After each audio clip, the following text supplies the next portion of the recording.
Bonjour et bienvenue pour vos guidances de l'année 2025. Donc ce sont les deuxièmes guidances. Il y a déjà eu un premier lot de guidances axées sur les différents secteurs de vie. Ici, je vais m'attacher à regarder les énergies mensuelles. Donc bien entendu, il n'y a rien de fataliste derrière. Ce sont souvent des zones où il va y avoir, vous allez rencontrer peut-être un petit point de complexité ou au contraire quelque chose qui va être un grand soutien. Ne soyez pas d'affolement si vous voyez quelque chose qui peut être un peu contrariant, c'est qu'il y a certainement une zone de travail. Sachez également que ça peut très bien ne pas vous concerner directement, mais aussi votre environnement.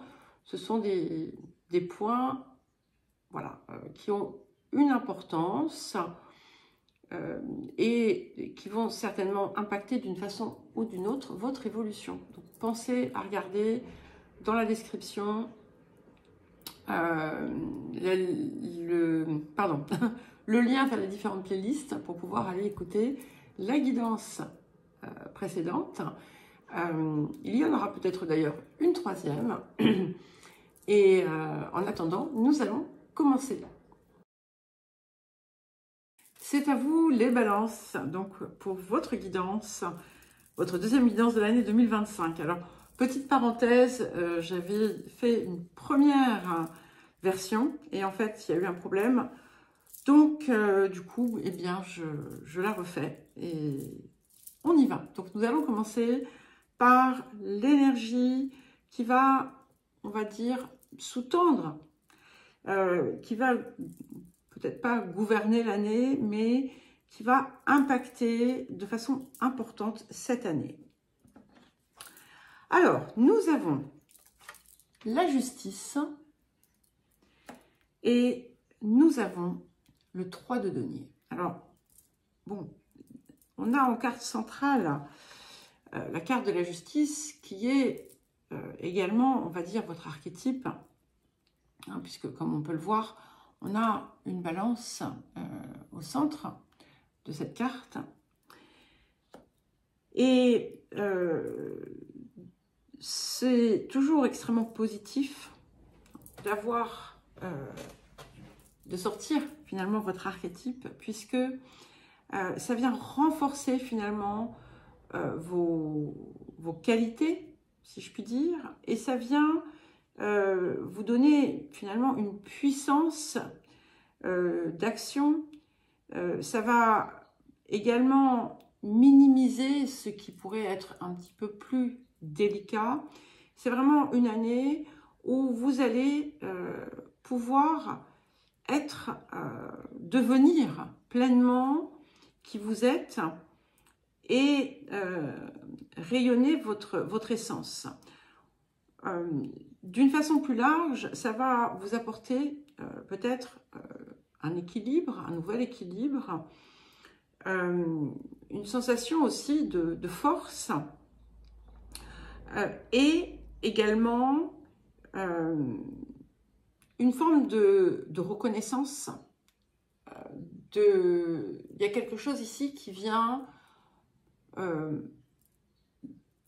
vous donner en quelque sorte le rayonnement que vous méritez et qui va d'une certaine façon venir équilibrer, réajuster tout ce qui avait pu être défaillant jusqu'à présent. Et avec, nous avons le 3 de denier. Donc, il y a vraiment une forme de création d'abondance. On est dans une année qui laisse entendre que vous allez prospérer. Ça va favoriser également les co-créations avec d'autres personnes. Alors, la co-création, bien entendu, c'est à prendre au sens large. On n'est pas ça peut être une collaboration, ça peut être un partenariat, ça peut être une union. Voilà, toutes ces choses peuvent venir dans votre vie ou s'implanter ou se renforcer au cours de cette année. Alors, le mois de janvier. Alors, nous avons la Maison Dieu et nous avons le Cavalier de denier. Alors, autant vous dire que cette Maison Dieu est sortie à de multiples reprises dans de nombreuses guidances. Et à chaque fois, ou presque à chaque fois, on était dans une énergie extrêmement positive. Ici, c'est quelque chose qui vient chambouler un petit peu l'existence, mais avec ce Cavalier de denier, c'est justement pour un mieux. On est dans quelque chose qui vient se bouleverser de façon constructive et positive sur le plan matériel. Si vous avez connu des difficultés, eh bien, tout se remet en place et ça vous conduit vraiment à une victoire. Hein. On a une énergie de réussite ici. Alors, je ne dis pas que tout arrive tout de suite, mais il y a des choses assez soudaines et extrêmement favorables pour vous. Et finalement, vous allez aussi vous rendre compte que tout ce qui s'est effondré par le passé n'était rien à côté de ce que vous allez créer pour vous ou être en mesure de créer pour la suite. Le mois de février, alors nous avons la Lune et nous avons le 7 de bâton. Donc ici, on est dans, peut-être pour certains et certaines, une décision importante qui va toucher votre foyer, votre vie. Peut-être que vous allez envisager de déménager. Vous allez peut-être, pour certains et certaines, vous mettre en couple ou aménager avec quelqu'un. C'est quelque chose aussi qui va permettre à d'autres de dépasser totalement une difficulté familiale quelconque. Il peut y avoir quelque chose de très positif ici en lien avec une figure maternelle. On est aussi dans un petit peu comme si vous alliez pouvoir accéder à une énergie que vous ne connaissiez pas en vous. Quelque chose qui, comme si vous découvriez un talent, un potentiel.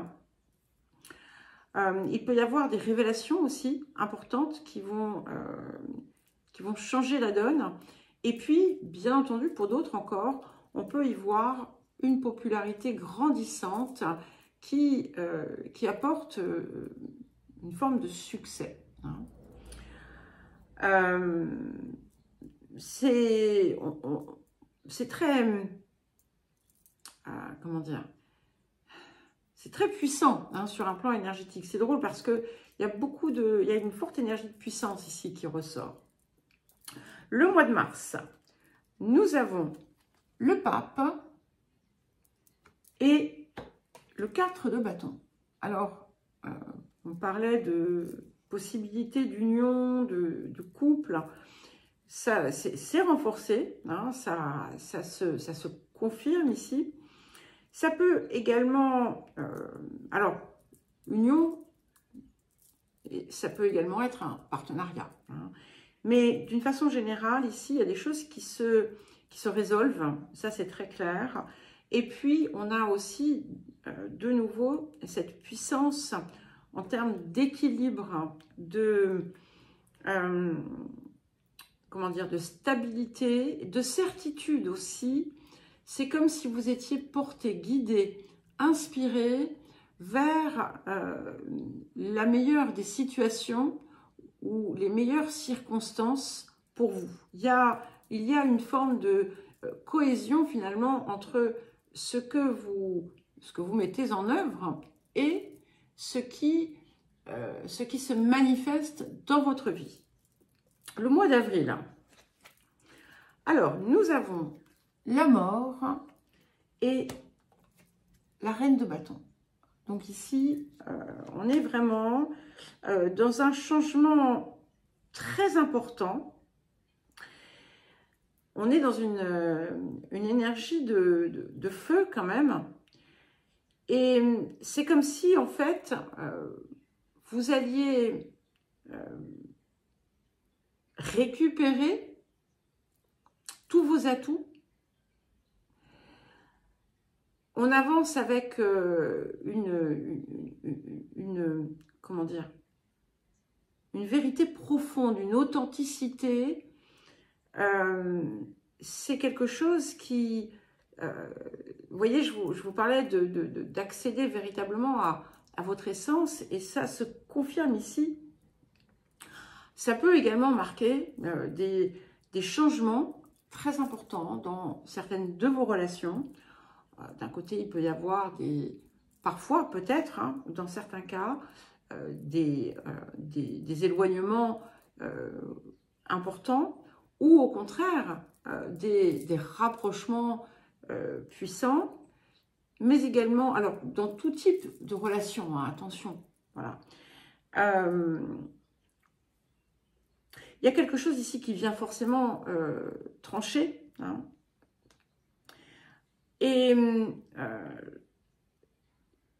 qui vient en quelque sorte asseoir aussi tout ce que vous avez enclenché depuis le début de l'année. Le mois de mai, nous avons la force et le 8 de coupe. Alors ici, voilà, un petit coup de balance. Donc, ce qui est intéressant, c'est que vous allez peut-être rencontrer à un moment donné des petits doutes, des incertitudes autour de ce que vous mettez en place. Mais c'est plus en termes de confiance par rapport à vous-même. Mais ce que l'on voit ici, c'est que vous allez avoir l'occasion de dépasser une zone qui pouvait être un petit peu incertaine en vous-même. C'est également comment dire, comme si des choses se dévoilaient. Peut-être que vous allez procéder à une forme de... on avait déjà vu les changements de relation, une forme d'écrémage supplémentaire, en vous rendant compte que finalement, peut-être que tout le monde n'est pas fiable, peut-être que tout le monde, peut-être que vous vous retrouvez aussi, pour certains et certaines, en porte-à-faux dans vos choix, parce que peut-être qu'ils ne sont pas tous approuvés. Il peut y avoir aussi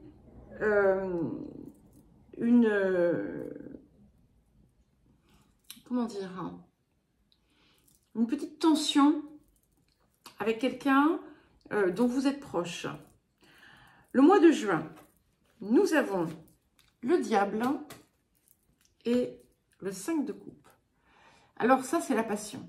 Voilà, c'est une grande passion. Alors, dans certains cas, pour certains et certaines, il peut y avoir une rivalité ou encore une forme de jalousie, mais c'est davantage, voilà, c'est pas, je ne, comment dire, les arcanes du tarot de Marseille n'ont pas la même signification pour moi que ceux du Rider-Waite que j'utilise. Et le 5 de coupe est une très très jolie carte. Et comme je vous le disais, on est dans une énergie ici de grande passion. C'est comme si ce qui avait pu croître allait se développer davantage encore.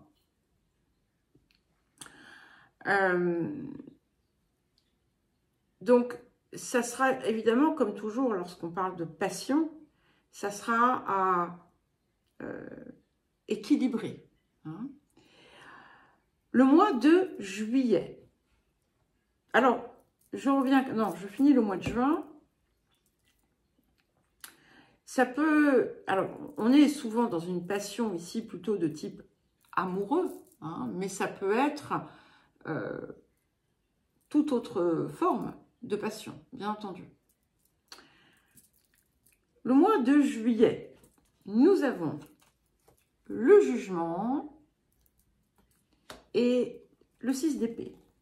Donc ici, on arrive dans une petite zone un petit peu conflictuelle. Peut-être qu'il va falloir que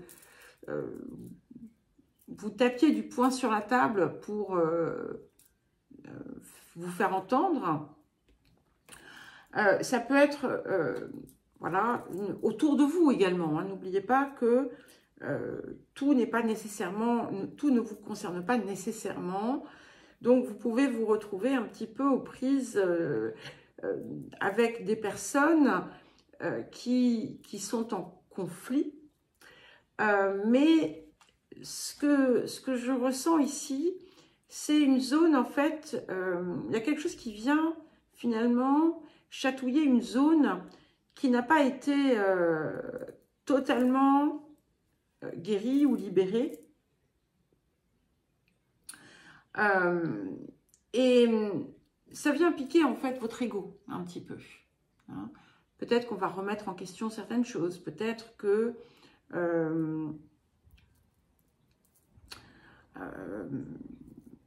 vous allez ressentir des pics. De même, ça peut également être vous hein, qui vous ressentez un petit peu agressive dans le verbe, peut-être par colère ou pour toute autre émotion négative, mais comme tout ce qui arrive dans ces énergies, ça va être l'occasion pour vous de dépasser en fait un comportement que vous aviez pu avoir par le passé, peut-être en vous y trouvant confronté vous-même. Le mois d'août, nous avons l'amoureux et le 8 de denier. Donc ici, on a un petit doute. Est-ce que je prends les bonnes décisions? Est-ce que je vais être à la hauteur de ce que je désire mettre en place? Est-ce que je vais pouvoir y parvenir? Est-ce que je prends la bonne décision? Peut-être que vous allez avoir du mal à ce moment-là à prendre une décision. Et ce qui va être important pour vous, c'est d'activer la confiance, d'activer la foi en vous et en ce que vous faites. Hein. On a des petites, comment dire, des petits sursauts ici, hein, de doute. Peut-être que vous allez retrouver être tenté de retrouver certaines habitudes, certaines anciennes habitudes où vous pouviez vous effacer derrière les autres pour leur plaire ou leur faire plaisir. Mais voilà, là encore, on a une zone de progression. Donc, si vous aviez déjà travaillé dessus antérieurement, eh bien, on passe à un niveau supérieur, forcément. Le mois de septembre, beaucoup de 8. Hein. Donc, nous avons l'empereur et le 8 de bâton. Et oui, nous avons donc la justice, 8 de bâton, 8 de denier, 8 de coupe. Alors, ici, tous ces 8 ensemble vont véhiculer une énergie un petit peu différente et supplémentaire, où on voit vraiment une possibilité de changer de lieu de vie, mais c'est dans des circonstances, pour certains et certaines, différentes de celles que vous avez à l'heure actuelle.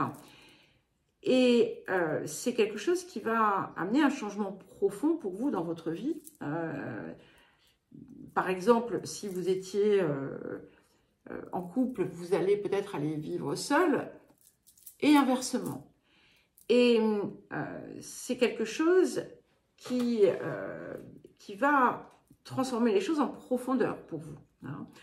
Il pourrait y avoir des petites, au mois de septembre, des petits contretemps autour de quelque chose qui est un petit peu figé. Alors, ça peut être aussi des petites contrariétés de logement. Ça peut être n'importe quoi. Hein. Ça peut être j'en sais rien, une fuite d'eau. Ça peut être des travaux à faire. Mais c'est quelque chose qui, voilà, qui vient retarder un petit peu. Ça peut aussi indiquer que l'aboutissement de quelque chose que vous attendiez ne se fait pas aussi rapidement que vous le souhaitez, mais ça se fait de toute façon. Simplement, c'est ici aussi une forme d'exercice, en quelque sorte, où vous devez finalement montrer en quelque sorte à l'univers, si je puis dire, votre confiance. C'est-à-dire que ce que vous obtenez est à la mesure de ce que vous vous sentez en capacité d'obtenir. Alors bien entendu, ça sera comment dire, à moduler. Il pourrait y avoir aussi des circonstances extérieures qui ne vous concernent pas directement, c'est-à-dire qui ne sont pas relatives pleinement et entièrement à vous-même, mais à des personnes proches et qui viennent un petit peu chahuter la période en fait qui va ici on va dire du mois de mai au mois de septembre. On va voir si ça continue. Octobre. Bon, écoutez, alors je ne sais pas, peut-être que vous avez prévu de vous marier cette année, les balances. Nous avons le soleil et le 9 de coupe. Magnifique. Donc, tout ce qui s'est enclenché, tout ce qui s'est mis en place, peu importe les contrariétés, les contretemps, les petites difficultés que vous avez pu rencontrer, eh bien, on a une explosion de bonheur, de réussite, un accomplissement incroyable. Ici, je le ressens dans tous les domaines, hein, aussi bien matériel qu'affectif. C'est l'heure du rayonnement, et puis on arrive dans votre saison. Hein. C'est l'heure donc de ce rayonnement, c'est l'heure de la plénitude, du contentement, des rêves qui se réalisent, même si on en avait déjà hein, qui avaient l'air de vouloir se réaliser un petit peu plus tôt dans l'année. Là, c'est véritablement quelque chose qui vient vous soulager aussi. Après cette zone un petit peu chaotique. Si chaotique, ça ne veut pas dire que tout est bloqué, que les choses ne se font pas. C'est qu'il y a des choses qui viennent un petit peu vous faire un pied de nez, hein, mais ça n'empêche pas que on a ceci hein, pour l'énergie générale de l'année, donc c'est valable en tout temps, en toute période. Alors, le mois de novembre, nous avons la tempérance et nous avons le roi de bâton. Et ici, vous voyez, c'est intéressant parce qu'on avait cette énergie de reine de bâton. Là, on arrive à l'énergie du roi de bâton. Donc, on passe en quelque sorte à une dimension supérieure. Attention, petite parenthèse, je ne fais pas de supériorité du masculin sur le féminin. D'accord? Ça n'a rien à voir avec ça. C'est que ici, on intègre finalement toutes ces dimensions. On intègre toutes ces dimensions. Elles sont parfaitement à l'équilibre. Il y a comment dire, un merveilleux échange des polarités et des énergies. Beaucoup de sérénité. Ça peut indiquer également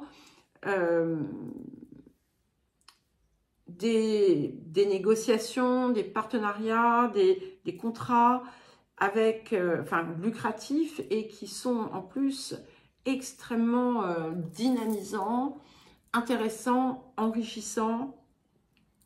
Ça peut parler de déplacements aussi que vous pourriez être amené à faire ou de quelqu'un qui fait des déplacements pour vous voir. C'est positif pour la communication également parce que vous avez, il y a quelque chose qui bouge ici et vous faites preuve de conviction, de clarté, de vérité également. Donc si vous avez un contact avec avec un public, si votre travail est axé sur la communication ou si la communication y est importante, ça va être également extrêmement favorable. Alors, pour terminer le mois de décembre, nous avons le battleur et le 3 d'épée. Donc ce 3 d'épée aussi est un peu différent hein, de l'autre tarot. Et le 3 d'épée, on est plus là aussi dans quelque chose qui contrarie un petit peu, qui peut être soit un contretemps, un retard, quelque chose qui vous met un peu en colère. Et c'est drôle parce que on sent un petit peu de l'agacement, de l'irritation par moment. Est-ce que vous avez l'impression que les choses ne vont pas assez vite? C'est possible. Mais ça va certainement ici aussi vous permettre de lever le pied parce que vous en aurez sûrement besoin après autant de dynamisme dans l'année et aussi d'être au moins dans l'attente. Ça n'empêche que quelque chose de nouveau va finir par se mettre en place, hein, malgré peut-être des petits contretemps ou une forme de désaccord qu'il sera important pour vous de dépasser, pas dans une forme de compromission, mais dans un espace serein et authentique et vrai. Eh bien, écoutez les balances, je vous souhaite une très belle année 2025. Je vous embrasse et je vous dis à très vite.